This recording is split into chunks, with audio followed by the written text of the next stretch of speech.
j'aimerais exprimer ma profonde gratitude envers notre Bénédiction qui a tenu parole et qui nous a accordé l'honneur et le privilège de partager notre témoignage avec vous aujourd'hui. Et c'est avec une grande humilité que je me tiens devant vous pour me présenter en quelques mots. Et je m'appelle Ala Gassama, je viens du Sénégal et je suis en France depuis 4 ans. Et avant d'arriver en France, j'étais un étudiant avec un rêve profond, celui de poursuivre mes études aussi loin que possible et de réaliser mes ambitions dans ce monde. Et cependant, dans mon village natal, la réussite est souvent entravée par des contraintes financières et surtout par le manque de réseau. Et sans les ressources nécessaires, il est difficile de poursuivre une étude de qualité. J'ai vu l'exemple d'un ami de notre famille qui est paysan, alors qu'il était très brillant et très doué pour les études.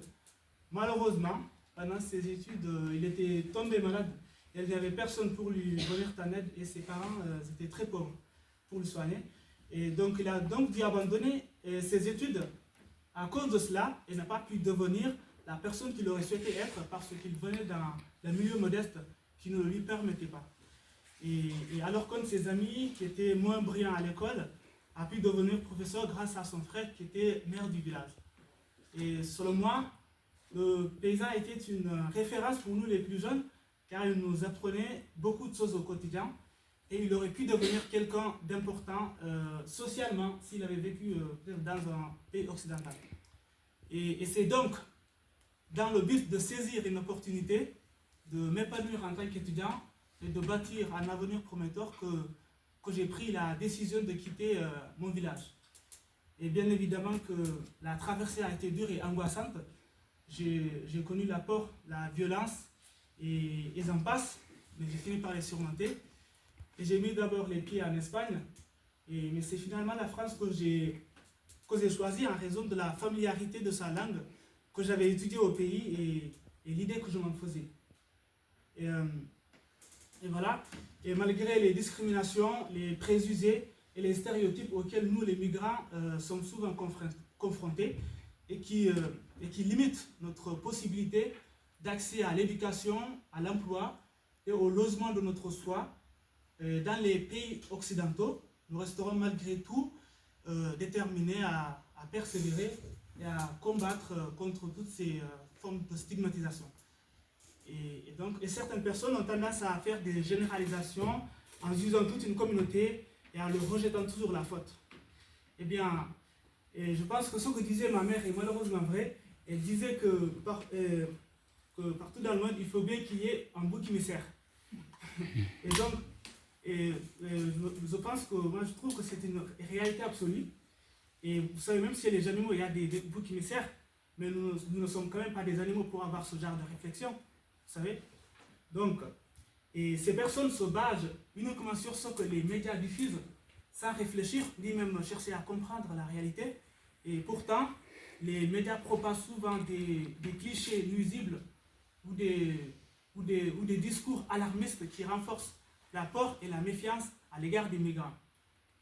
Et donc, moi j'ai envie de leur dire que nous sommes tous des êtres humains.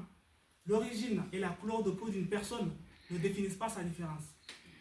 Et j'espère qu'un jour, ces individus feront preuve de discernement et d'ouverture d'esprit et réaliseront que notre présence n'a pas pour but de mettre le désordre ni de perturber le pays, mais de garantir notre avenir, d'accéder à de meilleures opportunités éducatives.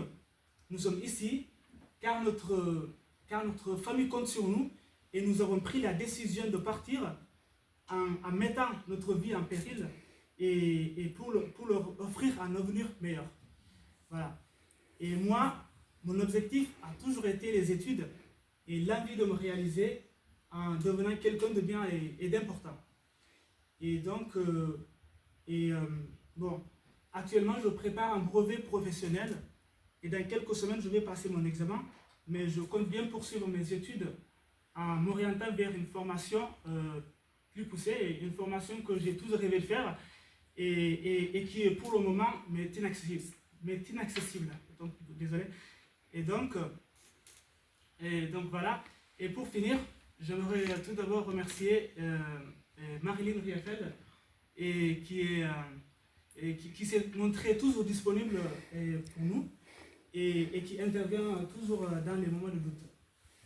Et je tiens aussi à remercier l'association LOPFA qui m'ont accompagné tout au long de mon parcours. Pour moi, l'association est bien plus qu'une simple organisation. C'est une famille, une communauté de personnes bienveillantes et généreuses et dévouées à aider ceux qui sont dans le besoin. Et je suis profondément reconnaissant d'avoir eu la chance d'avoir fait partie de cette famille. Merci beaucoup.